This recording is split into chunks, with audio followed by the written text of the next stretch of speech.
Right now, at this exact moment, 23 central banks are buying more silver than at any point in recorded history, while telling you it's a relic not worth your attention. That disconnect, that gap between what they do and what they say, that's where fortunes are made and lost. And if you don't understand why by the end of this video, you're already on the wrong side of the largest wealth transfer in American history. Here's what they don't teach you in school. Silver isn't just a metal, it's a mirror. For 5,000 years, it's reflected the health or sickness of every empire that ever existed. Rome, Spain, Britain, and now America. When empires are strong, they mock silver. They call it outdated. They tell their citizens to trust the paper, trust the system, trust us. When empires are dying, they hoard it. And right now, the hoarding has begun. But here's what makes this moment different from every other moment in history. See, silver has a secret, one that separates it from gold, from Bitcoin, from every other safe haven asset the financial media loves to debate. Silver gets used up. Gold sits in vaults. It gets melted down and recast. The gold king Tut war still exists somewhere on this planet. But silver vanishes. It disappears into solar panels, into electronics, into medical equipment, into the batteries that power the electric vehicle revolution everyone keeps promising. 60% of annual silver production is consumed by industry, gone permanently, which means the amount of above-ground silver available for investment is shrinking every single year.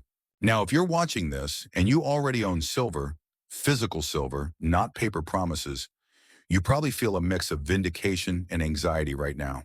Vindication because you saw what others couldn't. Anxiety because you know what's coming isn't going to be gentle.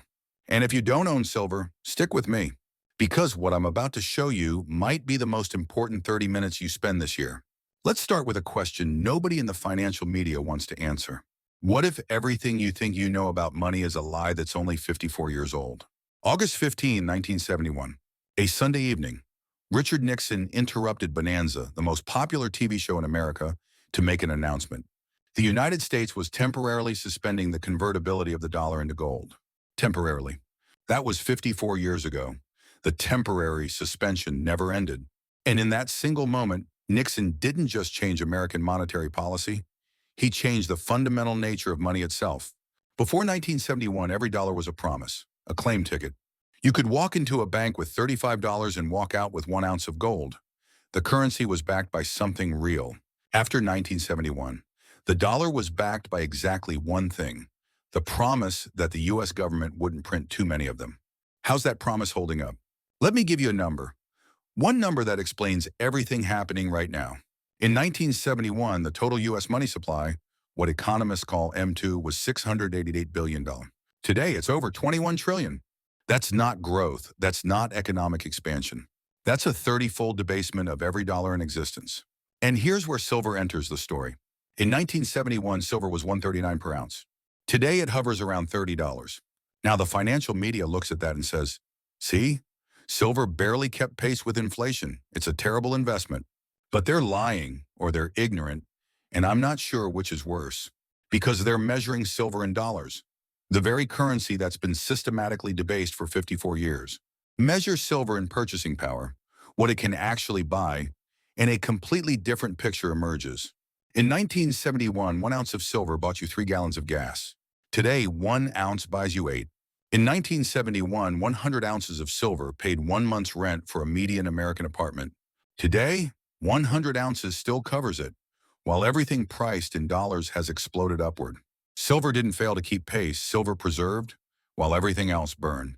But that was just the setup, the foundation, the reason silver exists as monetary metal in the first place. What happened next is where things get interesting, and where most people, even people who think they understand precious metals, get the story completely wrong. Because silver didn't just sit there quietly for 50 years, it tried to break free. Twice. And both times, the system did something remarkable to stop it. The first time was 1980. January 1980, silver hit $49.45 per ounce. In today's dollars, adjusted for inflation, that's over 185. The Hunt brothers, Nelson and William, had been accumulating silver for years. They saw what Nixon had done. They understood that unbacked paper currencies always, eventually return to their intrinsic value. Zero. So they bought and bought and bought. At their peak, they controlled nearly 200 million ounces, one-third of the entire world's deliverable supply. And as they bought, the price rose. And as the price rose, other investors noticed. A feedback loop began, silver fever spread, until the system intervened. The COMEX, the commodities exchange where silver futures trade, changed the rules overnight, without warning. They implemented Silver Rule 7. Traders could no longer buy silver futures. They could only sell or liquidate existing positions. Think about that. The exchange, whose entire purpose was to facilitate two-way trading, suddenly made trading one-way only. The price collapsed, the hunts were margin called, their fortune evaporated. And here's what everyone remembers from that story. The hunts tried to corner the market and failed. Here's what everyone forgets. The market only failed because the people running it changed the rules mid-game. It's like playing poker, getting dealt a royal flush, and having the dealer announce that flushes no longer count. The hunts didn't lose to the market, they lost to the system, and the system won. For 40 years, that lesson hung over precious metals. Don't fight the Fed, don't fight the exchanges. You can't win until 2020. That's when something changed, something that should terrify anyone still holding paper assets. GameStop. Yes, the video game retailer. Stay with me here because this is important. In January 2021, retail traders on Reddit noticed something. Hedge funds had shorted GameStop stock to the tune of 140% of available shares. An impossibility unless the same shares were being borrowed and shorted multiple times. Naked shorting, phantom shares, the system was cheating. So the retail traders called the bluff. They bought and bought and bought. And the price exploded from $20 to $483 in 3 weeks. And then, the system did exactly what it did to the hunts. Robinhood, the trading app that half these retail traders were using, turned off the buy button. Literally. You could sell your shares. You couldn't buy more. Same playbook, 40 years apart. But here's what's different now. In 1980, the hunts were two wealthy brothers. Easy to isolate, easy to break. In 2021, it was millions of retail traders, coordinated, angry, and broadcasting the corruption in real time to the entire world. And something cracked. People saw the system protect itself. They saw the rules change when the wrong people started winning. They saw that free markets are only free when they move in the direction the controllers want. And that's when the silver buying began in earnest. The Wall Street silver movement started days after GameStop. The thesis was simple. If they'll change the rules for a video game retailer, imagine what they'll do when silver threatens the entire monetary system. In the 4 years since, retail investors have drained over 300 million ounces from exchange vaults. The COMEX registered silver inventory has fallen 70% from its peak. But here's the part that should keep you up at night. Because while Americans were waking up to silver, something much larger was happening on the other side of the world. China. Let's talk about China. For 20 years, China has been the world's factory. They've built your iPhone, your TV, your solar panels, your car batteries. And for 20 years, they've been paid in dollars. Trillions of them. They reinvested those dollars into U.S. Treasury bonds, the largest foreign holder of American debt. That relationship had a name, Comerica. Two economies intertwined, mutually dependent, mutually beneficial. That relationship is dying. Since 2021, China has reduced its treasury holdings by over 500 billion. The second largest holder, Japan, has done the same. Where is that money going? Gold, silver, commodities, anything that isn't a paper promise from Washington. The People's Bank of China has been buying gold at record pace, adding over 300 tons to official reserves in just 2 years. But those are just the official numbers, the numbers they're willing to report.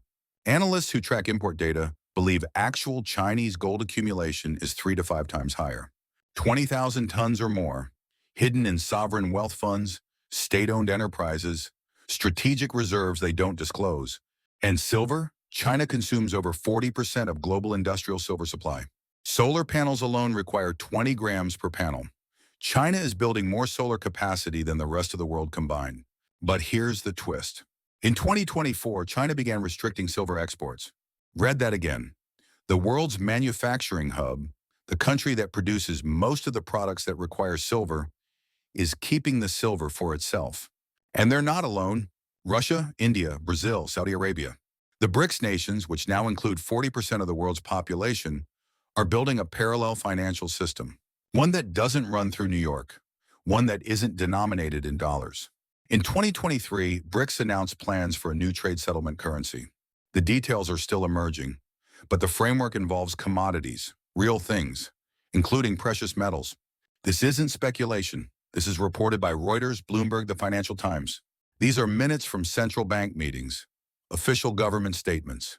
The dollar's reserve currency status, the only thing giving it value after Nixon severed the gold link, is under coordinated assault.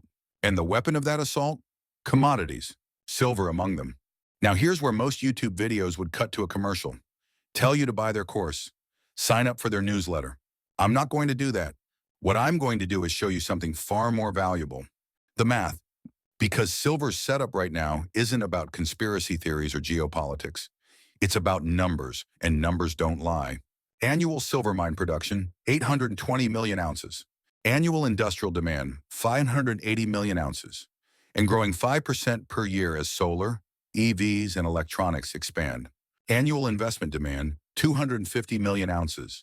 And growing faster as trust in fiat currencies erodes. That's 830 million ounces of demand against 820 million of supply, before accounting for any new monetary demand from central banks building BRICS infrastructure. The deficit is here, now, and there's no quick fix. Silver mines take 7 to 10 years to develop. There are currently no major new silver projects in the pipeline. The easy deposits are gone. What's left is deeper, more expensive, more environmentally contested. Supply cannot respond to price signals for nearly a decade. Demand is accelerating now. This is the setup, the coiled spring, the pressure building behind the dam. And if you already own silver, you feel it. That strange tension between knowing you're right and wondering how long the game can continue. Because there's one more piece to this puzzle, the most important piece, the one thing that will determine whether silver breaks out or gets smashed down again like 1980. The COMEX. Every major silver price move in history has been determined by what happens on the COMEX, the futures exchange, the paper market. Here's how it works. For every ounce of physical silver in COMEX vaults, approximately 300 paper ounces trade as futures contracts. Most of these contracts never result in physical delivery. Traders buy and sell promises, settle in cash, and the physical metal sits untouched. This system works as long as nobody asks for the real thing. But what happens when they do? What happens when enough traders stand for delivery, demanding the actual metal their contracts entitle them to? What happens when the music stops? In February 2021, during the first silver squeeze attempt, the COMEX came within hours of a delivery crisis. Registered silver stocks, the metal actually available for delivery, plunged. Emergency metal transfers were made. Premiums on physical silver at dealers spiked to 50% over spot. The system held barely. Since then, registered silver has fallen from 150 million ounces to under 40 million. The buffer's gone. The margin for error has vanished. And here's the timeline. The solar industry alone requires 180 million ounces per year, and that number is rising 15% annually. By 2027, solar demand alone will exceed current total mine supply. EV batteries using silver-dependent solid-state technology are entering mass production in 2026. BRICS trade settlement is scheduled for expansion in 2025. Each of these forces pulls in the same direction.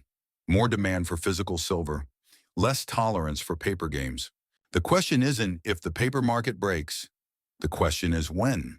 And here's what nobody in the mainstream financial media will tell you. When it breaks, the repricing won't be gradual. It won't be the slow grind upward you see in normal commodity cycles. It will be a gap, a void. The paper price and the physical price will diverge, and then reconnect at a level that reflects actual scarcity. Mike Maloney, precious metals researcher, has calculated that ratio. If silver repriced to reflect the current money supply relative to above-ground silver, the way it once did, the target is $500 per ounce. Jim Rickards, former CIA advisor, author, monetary system expert, places fair value at $100 as a conservative estimate, $1,000 in a monetary reset scenario. These aren't fringe figures. These are people who've advised governments, who've testified before Congress, who've managed billion-dollar portfolios. They're not predicting this because they're selling silver. They're predicting it because they understand history. And history is clear. Every unbacked paper currency has failed. Every single one. The average lifespan is 40 years. The dollar in its unbacked form is 54 years old. We're not waiting for the crisis, we're in the crisis. We've been in it since 2008, when they papered over the last collapse with $16 trillion in bailouts and quantitative easing. The foundation is cracked. The question is just which tremor brings down the house. So, here's what this means for you. Not Americans, not investors. You, the person watching this screen right now, you have a choice. The same choice the Huns had in 1970. The same choice Chinese central bankers made in 2020. You can trust the paper, trust the promises, trust that 54 years of currency debasement will somehow reverse, that the $34 trillion national debt will be repaid in dollars worth anything, that the people who changed the rules in 1980 and 2021 won't change them again when convenient. Or you can do what every collapsing empire forces its aware citizens to do. Convert paper claims into real things, things that cannot be printed, cannot be debased, cannot be willed out of existence by politicians who need one more term. Silver isn't magic. It's not a get-rich-quick scheme.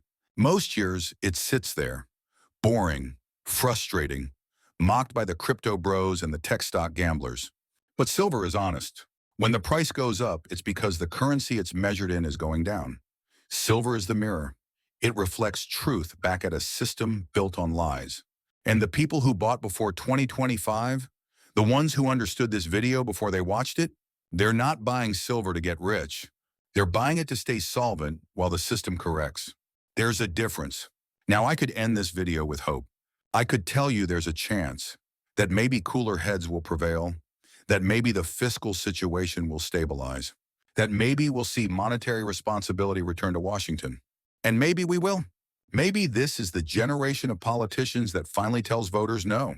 That cuts the programs, raises the taxes, accepts the recession required to balance the books. Maybe. But I've been doing this long enough to watch every deadline pass, every budget promise break, every temporary measure become permanent. Hope is not a strategy. Preparation is. If you're new to this channel, subscribe. Because what comes next won't unfold overnight, but it will unfold. And when it does, understanding the why matters as much as owning the metal. Share this with someone who needs to hear it.